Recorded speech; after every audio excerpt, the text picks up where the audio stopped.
Hello student, क्या हाल चाल। बढ़िया एकदम। तो आज हम आपके लिए लेकर आ गए वास्तविक संख्या का पार्ट 8, जो कि बहुत ही इंपॉर्टेंट होने वाला है। जी हाँ स्टूडेंट, आज का लेक्चर हमारा बहुत ही इंपॉर्टेंट होने वाला है, ठीक है। क्योंकि आज के लेक्चर में आपको वो क्वेश्चन मैं कराने वाला हूं जो कि बोर्ड की एग्जाम में आएंगे, ठीक है। यानी कि प्रश्नावली 1.3 आज हम खत्म करने वाले हैं। प्रश्नावली 1.3 क्लास 10th का इसी से क्वेश्चन पूछे जाते हैं आपके बोर्ड के एग्जाम में, ठीक है। और इसी टाइप के क्वेश्चन पूछे जाते हैं। यानी कि अगर मान लीजिए कड़ी में 5 मैंने आज बता दिया आपको, तो हो सकता है कि कड़ी में 3 पूछ दे बोर्ड के एग्जाम में। तो दोनों में कोई फर्क नहीं है, ठीक है। तो हो जाइए तैयार, कॉपी कलम लेकर बैठिए और नोट्स जरूर बनाइएगा। मेरा नाम है शुभम और आपका ये प्यारा सा खूबसूरत चैनल शुभम एकेडमी। तो आज के लेक्चर हम लोग, तो सबसे पहले स्टूडेंट हम लोग प्रश्नावली 1.3 का पहला क्वेश्चन लेंगे, जो कि बहुत ही इंपॉर्टेंट है। पेपर में आ भी सकता है, हो सकता है आया भी होगा। आपने कुछ क्वेश्चन देखे होंगे बोर्ड की एग्जाम के, जो पहले क्वेश्चन 2018 2017 के, उसमें हो सकता है कि करीब 5a का परिमेय संख्या सिद्ध करने के लिए आया हो। तो उसी प्रकार के आज मैं आपको क्वेश्चन बताने जा रहा हूं, ठीक है। तो पहला क्वेश्चन है, सिद्ध कीजिए कि कड़ी में 5 एक अपरिमेय संख्या है। तो ऐसा अगर कोई भी क्वेश्चन है तो इसको मैंने सिद्ध करने के लिए आपको बताया है वीडियो 7 में, यानी कि पार्ट 7 में। आप मेरा पार्ट 7 यूट्यूब पे वीडियो डाला गया, आप उस पर देख सकते हैं जाकर, ठीक है। और नहीं अगर आपने वो वीडियो अभी तक नहीं देखा है तो इस लेक्चर में उसको मैं क्लियर कर दूंगा, ठीक है। सॉल्यूशन। तो बच्चों ऐसा अगर कहीं भी क्वेश्चन मिले, बच्चों अगर ऐसा क्वेश्चन आपको कहीं भी मिले कि कड़ी में 5 एक अपरिमेय संख्या, कड़ी में 3 एक अपरिमेय संख्या है, तो ऐसे क्वेश्चन को सॉल्व करने के से पहले हम लोग उसको मान लेंगे कि यह एक परिमेय संख्या है, ठीक है। अगर इसको परिमेय संख्या हम लोग नहीं मानेंगे तो इसको सिद्ध ही नहीं कर सकते, क्योंकि कड़ी में 5 एक अपरिमेय संख्या तो है, लेकिन ये इसको सिद्ध करना इतना आसान नहीं है। हम लोग इसको पहले परिमेय संख्या मानेंगे और दिखाएंगे कि यह परिमेय संख्या नहीं है, तो ये क्या है, अपरिमेय संख्या, ठीक है। तो माना कड़ी में 5 एक परिमेय संख्या है। अब कड़ी में 5 अगर परिमेय संख्या है, जिसे हम p बटे क्यू के रूप में लिख सकते हैं, तब इसे हम p बटे क्यू के रूप में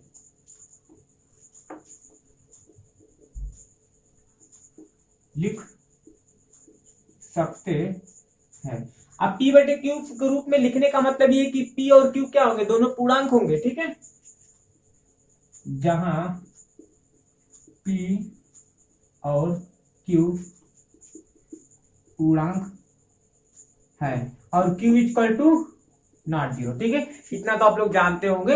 अब आगे हम लोग फिर मानेंगे कि p और q का एक के अलावा और कोई उभयनिष्ठ गुणनखंड नहीं है, ठीक है। पुनः माना p और q का एक के अलावा का मतलब यानी कि अतिरिक्त और कोई उभयनिष्ठ गुणनखंड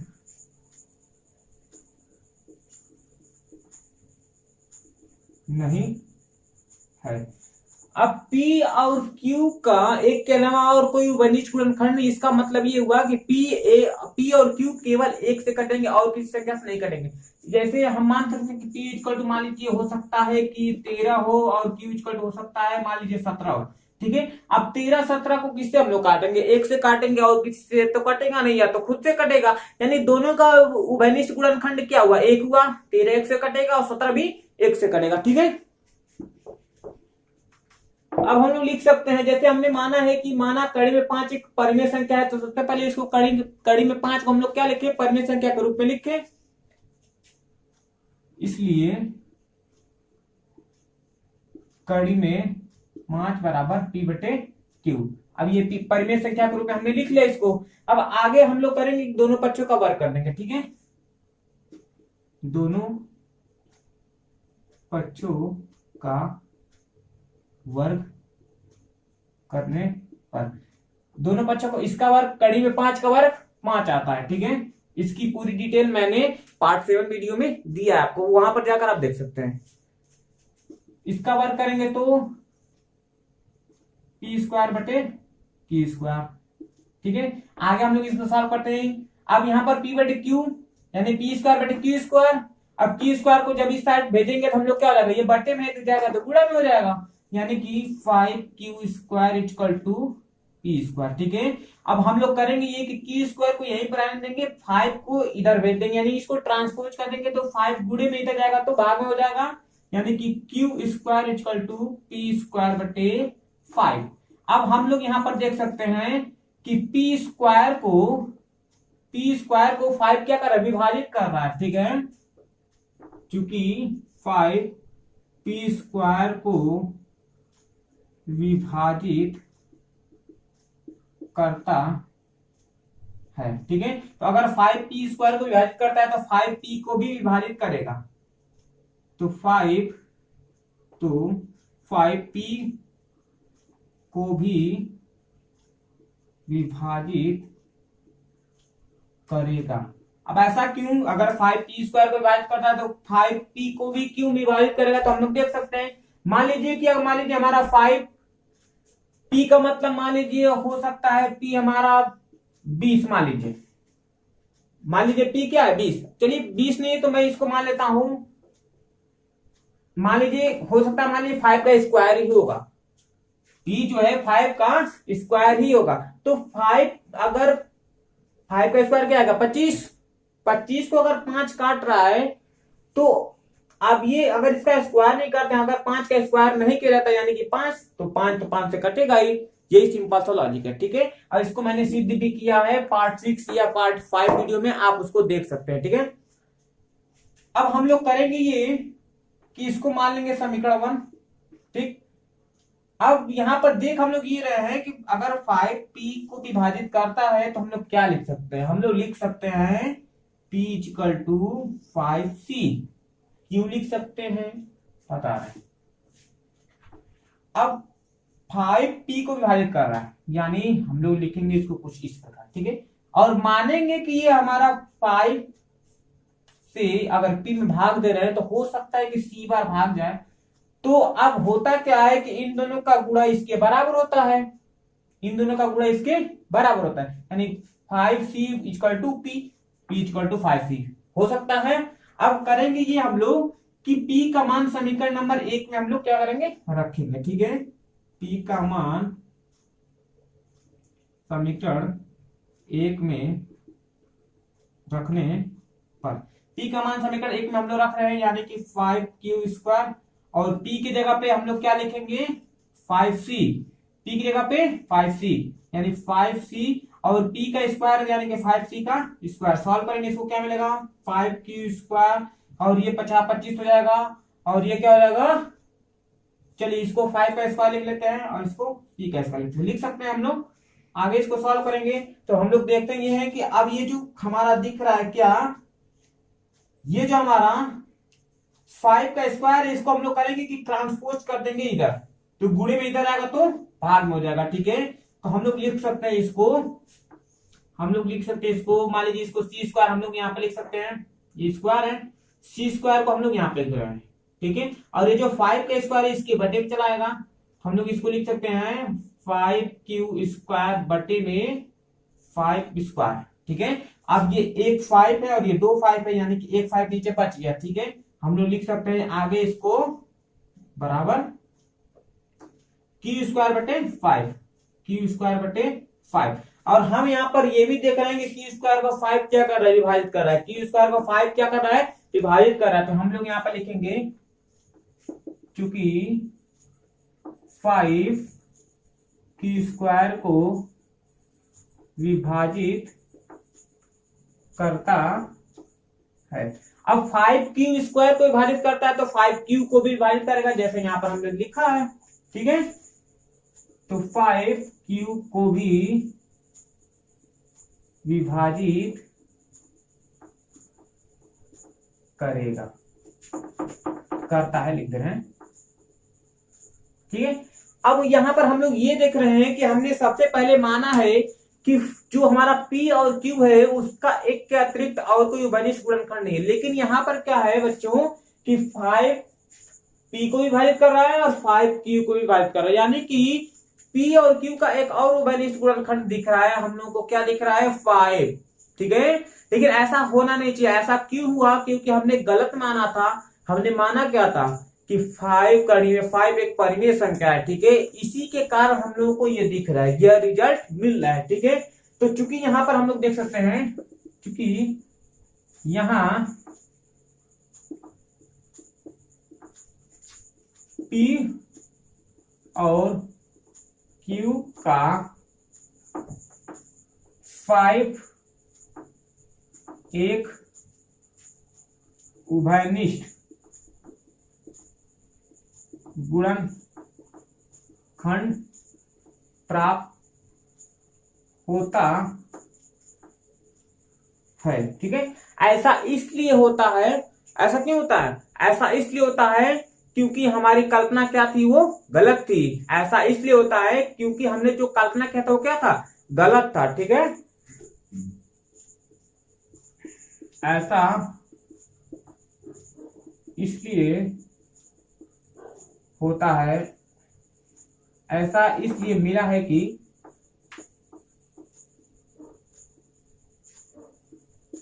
हमारी जो कल्पना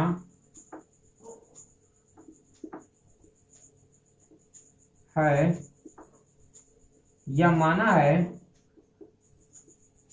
कि कड़ी में 5 एक परिमेय संख्या है। ठीक है, हम लोग क्या लिखेंगे? ऐसा इसलिए मिला है कि हमारी जो कल्पना है या माना है कि कड़ी में 5 एक परिमेय संख्या है। ठीक है, अगर कड़ी में 5 एक परिमेय संख्या है तो ये रिजल्ट मिलेगा। लेकिन हम ये संभव तो है नहीं, क्योंकि हमने पहले ही मान लिया है कि P और Q का एक के अतिरिक्त और कोई उभयनिष्ठ गुणनखंड नहीं है। लेकिन यहाँ पर क्या दिख रहा है? 5 उभयनिष्ठ गुणनखंड दिख रहा है। तो हम लोग इस प्रकार से कह सकते हैं कि कड़ी में 5 एक अपरिमेय संख्या है। हम लोग इस प्रकार से कह सकते हैं कि कड़ी में 5 एक अपरिमेय संख्या है, क्योंकि इस रूल्स का, यानी जो हमने माना है उसका क्या कर रहा है? विरोधाभास कर रहा है, यानी कि उसको गलत सिद्ध कर रहा है। हमने क्या माना है यहाँ पर? P और Q का एक के अतिरिक्त और कोई उभयनिष्ठ गुणनखंड नहीं है। लेकिन यहाँ पर हम लोग क्या देख रहे हैं? P और Q का 5 भी एक उभयनिष्ठ गुणनखंड है। ऐसा क्यों है? क्योंकि हमारी जो कल्पना है वो गलत है, और ये जो दिख रहा है हम लोगों को, उस कल्पना का क्या कर रहा है? यह विरोधाभास कर रहा है। ठीक है, तो अतः हम डायरेक्ट लिख सकते हैं कि कड़ी में 5 एक अपरिमेय संख्या है। अतः कड़ी में 5 एक अपरिमेय संख्या है। ठीक है, तो वीडियो को पॉज करके जल्दी से नोट करें स्टूडेंट। नोट कर लिया? मिटाएं? ओके, दूसरा क्वेश्चन है, सिद्ध कीजिए कि 3 + 2 कड़ी में 5 एक अपरिमेय संख्या है। ये बहुत जल्दी सिद्ध होने वाला है स्टूडेंट। ठीक है, तो सबसे पहले तो आप रूल्स जान चुके होंगे कि हम लोग क्या मानेंगे। सबसे पहले कि 3 + 2 कड़ी में 5 एक परिमेय संख्या है। हाँ, सही बोला आपने। माना 3 + 2 कड़ी में 5 एक परिमेय संख्या है। अब अगर परिमेय संख्या है तो इसे हम लोग क्या लिख सकते हैं? P/Q के रूप में। तो हम इसे P/Q के रूप में लिख सकते हैं। तो हम इसे P/Q के रूप में लिख सकते हैं। ठीक है, जहां P और Q क्या होंगे? पूर्णांक के, और Q = ≠0। तो हम ये डायरेक्ट लिख रहे हैं। और ये यहाँ पर एक बात क्लियर कर लो स्टूडेंट कि P और Q का यहाँ पर एक के अतिरिक्त और कोई उभयनिष्ठ गुणनखंड नहीं है। ठीक है, यानी कि जहां P और Q क्या है, सअभाज्य संख्याएं हैं, जहां P और Q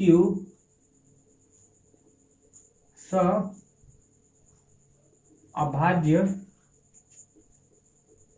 संख्याएं हैं। अब सअभाज्य संख्याएं वे संख्याएं होती है या वे संख्याओं का जोड़ा होती है जिनका एक के अतिरिक्त और कोई उभयनिष्ठ गुणनखंड नहीं होता है। तो सबसे पहले हमने माना है कि 3+2 कड़ी में 5 एक परिमेय संख्या है, तो सबसे पहले इसको परिमेय संख्या के रूप में लिखें, तो देयरफॉर यानी इसलिए 3+2 कड़ी में 5 इक्वल टू P/Q।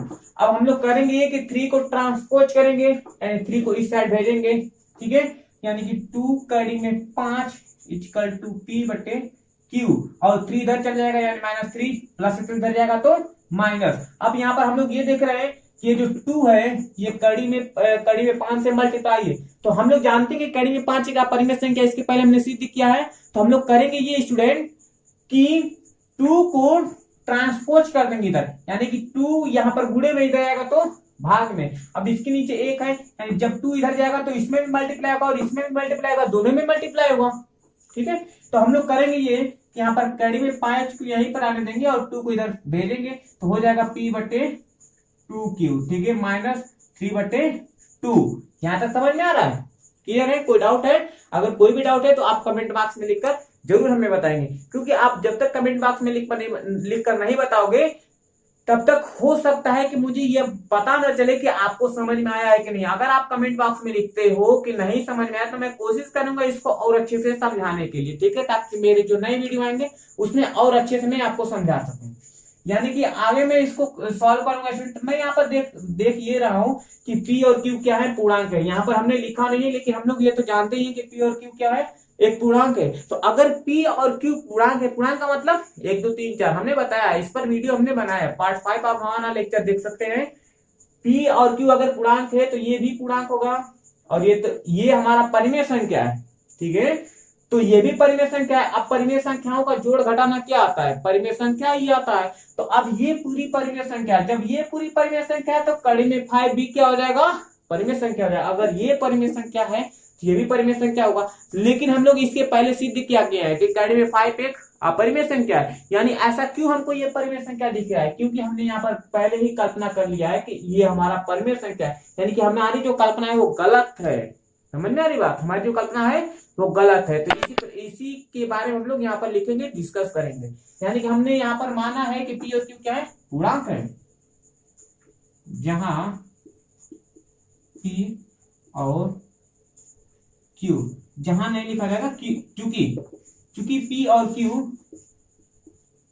पूर्णांक है। अगर P और Q पूर्णांक है तो ये हमारा क्या हो जाएगा, परिमेय संख्या हो जाएगा। तो ये भी परिमेय संख्या और इन सबका सब्ट्रैक्ट यानी कि घटाना भी क्या हो जाएगा, परिमेय संख्या हो जाएगा, ठीक है। तो P/2Q -3/2 परिमेय संख्या होगा, ठीक है। तो अगर ये परिमेय संख्या होगा तो ये भी परिमेय संख्या होगा, इसलिए कड़ी में 5 भी परिमेय संख्या होगा। लेकिन हमने इसके पहले तो सिद्ध किया कि कड़ी में 5 एक अपरिमेय संख्या है, ठीक है, क्योंकि कड़ी में 5 एक अपरिमेय संख्या है। ऐसा इसलिए प्राप्त होता है क्योंकि हमारी जो कल्पना है वो गलत है, ठीक है, अर्थात हमारी कल्पना 3+2 कड़ी में 5 परिमेय संख्या है। अतः 3+2 कड़ी में 5 अपरिमेय संख्या है, ठीक है। तो हमारा यह क्या होता है, इति सिद्धम, ठीक है। तो वीडियो को पॉज करके नोट करें, बिल्कुल नोट बनाएंगे, जब तक नोट नहीं बनाएंगे आपको समझ में नहीं आएगा।